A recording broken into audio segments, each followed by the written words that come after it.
లలిత news కి స్వాగతం. Chicken ప్రియులకు జర జాగ్రత్త.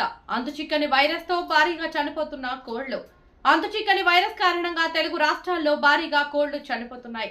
ఖమ్మం జిల్లా కల్లూరు మండలంలో 50,000 కోళ్లు వైరస్ కారణంగా మృత్యువాత పడ్డాయి. కల్లూరుతో పాటు యజ్ఞనారాయణపురం, వెన్నవల్లి, నారాయణపురం తదితర ప్రాంతాల్లో నిర్వాహకులు భారీగా నష్టపోయారు.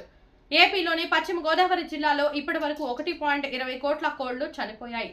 తమను ప్రభుత్వం ఆదుకోవాలని కోళ్ల పరిశ్రమ యజమానులు కోరుతున్నారు.